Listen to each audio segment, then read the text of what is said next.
Hi everyone, నేను doctor Sirisha, cosmetic and functional gynaecologist, Isha Aesthetics, Arjun hospital Kadapa.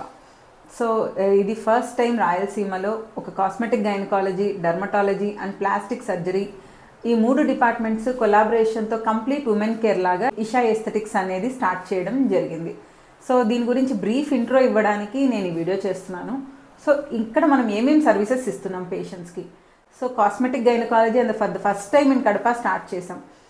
So cosmetic gynaecology అనేది నేమ్లో cosmetic ఉంది, but it is more of functional gynaecology. Functional అంటే ఇప్పుడు చాలామంది లేడీస్కి యూరిన్ ప్రాబ్లమ్స్ ఉంటాయి, డెలివరీ అయిన తర్వాత పెల్విక్ ఫ్లోర్ ప్రాబ్లమ్స్ ఉంటాయి. సో అవన్నీ అడ్రస్ చేయడానికి మనం ఈ కాస్మెటిక్ గైనకాలజీ అనేది ఇది న్యూ బ్రాంచ్.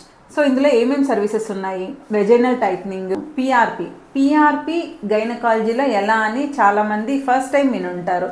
సో పేషెంట్కి సెక్షువల్ డిస్ఫంక్షన్ అంటే ఆర్గాజం కానీ ఇట్లాంటి ఇష్యూస్ ఉన్న వాళ్ళకి పిఆర్పి షార్ట్స్ అనేవి ఉంటాయి. లేటెస్ట్గా జీ షార్ట్, పీ షార్ట్, ఓ షార్ట్ అనేవి లేటెస్ట్ టెక్నిక్స్. సో ఇలాంటివి మనం ఫస్ట్ టైం ఇంట్రొడ్యూస్ చేసాం ఇందులో.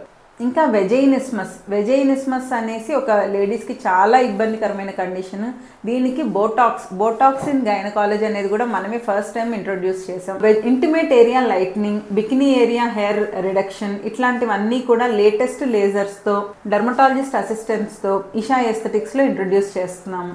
ఇంకా సర్జికల్గా వాట్ ఆల్ వీఆర్ డూయింగ్, సర్జికల్గా ఏమేమి చేయొచ్చు? Labioplasty, hymenoplasty, clitoral hood reduction. So surgical procedures ఏమేమి చేయొచ్చు కాస్మెటిక్ గైనకాలజీలో అంటే hymenoplasty, labioplasty, clitoral hood reduction, ఇంకా లేబియల్ ఆగ్మెంటేషన్, ఫ్యాట్ గ్రాఫ్ట్స్ ఇలాంటివన్నీ లేటెస్ట్ టెక్నిక్స్. ఇంకా అట్మోస్ట్ లేటెస్ట్ టెక్నిక్గా మనం టెస్లా చైర్ అనేది ఫస్ట్ టైం ఇంట్రొడ్యూస్ చేస్తున్నాం. ఈ కడప డిస్ట్రిక్ట్లోనే for the first time we are introducing. Tesla chair అంటే ఏంటి?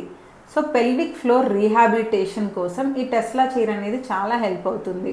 ఇంకా ఏమేమి యూజెస్ ఉన్నాయి టెస్లా చైర్తో అంటే యూరిన్ ఇన్కాంటినెన్స్, అంటే మనకి తెలియకుండా దగ్గినప్పుడు, తుమ్మినప్పుడు, యూరిన్ పోయినప్పుడు అట్లాంటి ఒక కండిషన్కి, స్ట్రెస్ యూరినరీ ఇన్కాంటినెన్స్ అంటాం దాన్ని, అట్లాంటి ఒక కండిషన్కి. ఇంకా పెల్విక్ ఫ్లోర్ బలపడడానికి, అంటే డెలివరీ అయిన వాళ్ళకి, కొంతమందికి నార్మల్ డెలివరీ అయిన వాళ్ళకి పెల్విక్ ఫ్లోర్ అనేది లూజ్ అవుతుంది డెఫినెట్గా అది.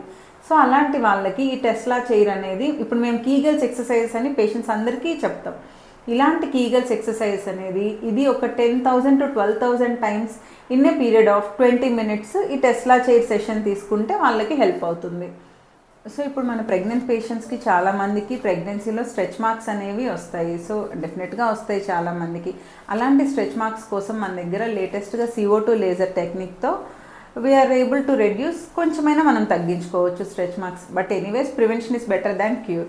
సో క్రీమ్స్ అనేవి ప్రెగ్నెన్సీలోనే స్టార్ట్ చేసుకోవాలి. దీనికంతా కూడా కంప్లీట్ అసిస్టెన్స్ మనం ఇస్తాం. కెమికల్ పీల్స్ ఇన్ గైనకాలజీ ఎలాగా? ఇప్పుడు ఇంటిమేట్ ఏరియాలో డార్కనింగ్తో చాలామంది PCOD వాళ్ళు, ఇంకా చాలామంది లేడీస్ బాధపడుతుంటారు. అలాంటి వాళ్ళకి మనం కెమికల్ పీల్ ద్వారా, లేజర్ ద్వారా, ఇంటిమేట్ లైట్నింగ్ ఇలాంటివి ఇవ్వచ్చు. ప్లాస్టిక్ సర్జరీలో ఏమేమి చేస్తున్నాం ఇక్కడ? ప్లాస్టిక్ సర్జరీలో మన దగ్గర హెయిర్ ట్రాన్స్ప్లాంట్ ఉంది, PRP for hair loss, rhinoplasty, ear lobe repairs, tummy tuck surgeries. So plastic సర్జరీలో మనం బ్రెస్ట్ ఆగ్మెంటేషన్, బ్రెస్ట్ రిడక్షన్, ఇంకా tummy tuck surgeries, complete mommy makeover, rhinoplasty, face lift ఇలాంటివన్నీ కూడా ప్లాస్టిక్ సర్జన్ హెల్ప్తో we are doing at Isha aesthetics.